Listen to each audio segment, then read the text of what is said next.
Olá, o tempo estival é propício para revisitar com relax as obras literárias que liu na sua juventude várias vezes depois. Cada vez que eu revisito o Quixote, que é o que fiz agora, atopo uma nova dimensão. Atopo-lhe uma nova visão do mundo.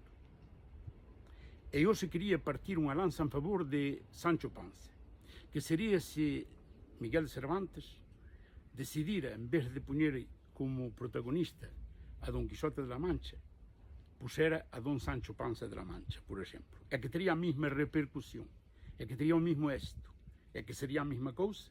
Não sabemos. Deixemos a Miguel de Cervantes o direito a exponer como quer a sua obra. De todas maneiras, Sancho, mientras que o Quixote se estrellava contra os moinhos de vento, era Sancho que dizia que eram moinhos e não gigantes, como queria o seu patrão. Sancho seguiu o Quixote por dinheiro e por essa codícia de que o Quixote lhe tinha prometido uma ínsula no caso de triunfar sobre os malignos, em caso de que chegasse a acabar com a maldade no mundo, em definitiva, dito de outro jeito. Pero, à medida que fui andando, fui se impregnando do realismo, da fantasia, do idealismo, mais bem, do seu patrão, do seu amo. Porque não eram, em definitiva, tão diferentes. Digamos que todos temos dentro de nós um Sancho e um Quixote.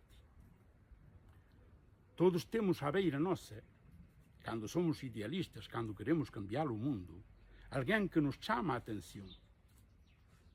Quem não tuvo na sua vida quando foi militar, quando era perigoso militar, em algum partido político de esquerdas, é que tinha um familiar que lhe dizia, um anai, um pai que lhe dizia, não te metas em lios, deixa isso, o mundo não vai cambiar ti.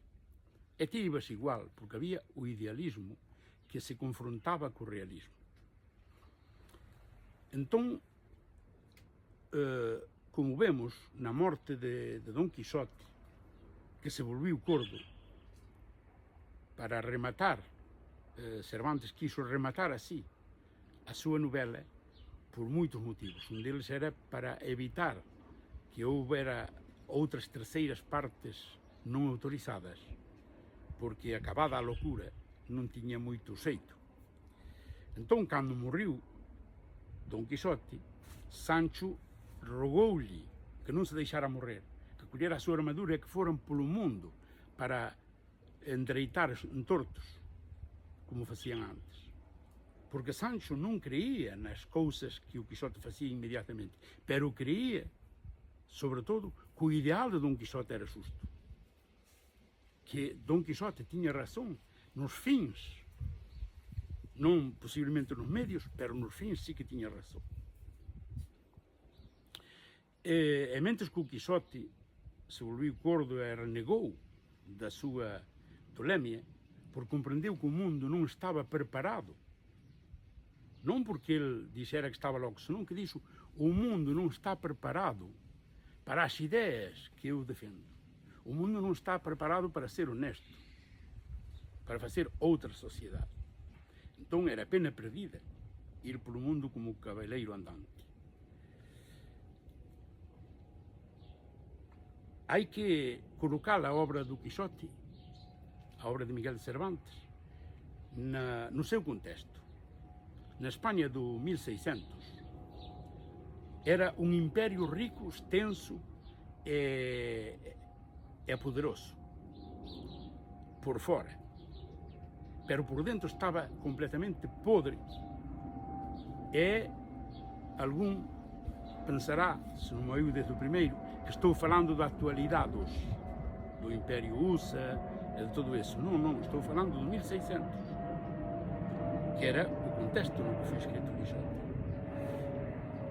Cervantes, no Quixote, escuitemo-nos ben, criticou a nobleza parasitaria que vivía sen traballar, o sistema judicial corrupto que condenaba os pobres e protegía os criminais, o racismo institucional de limpeza de sangue. Non esqueçamos as múltiples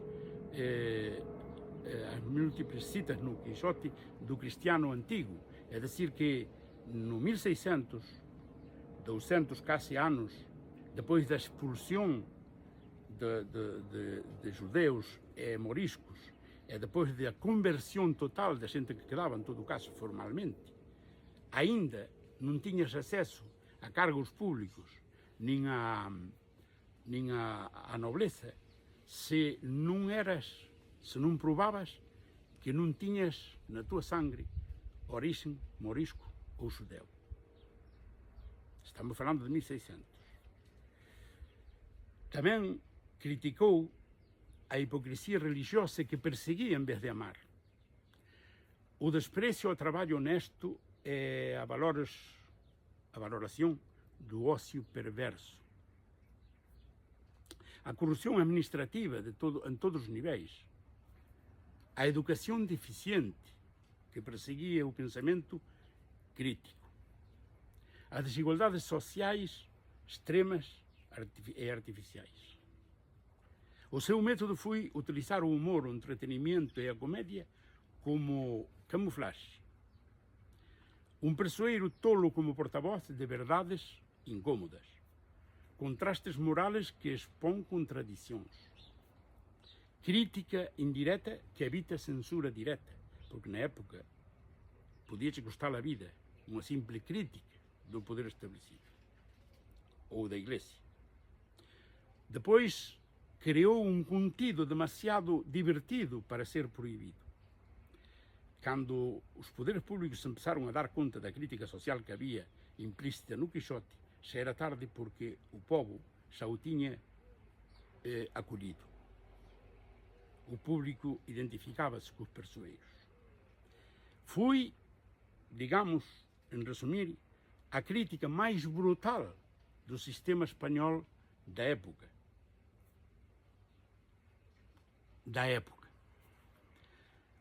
Entón, o método do Quixote era facer as preguntas correctas, que era máis eficaz que dar respostas diretas.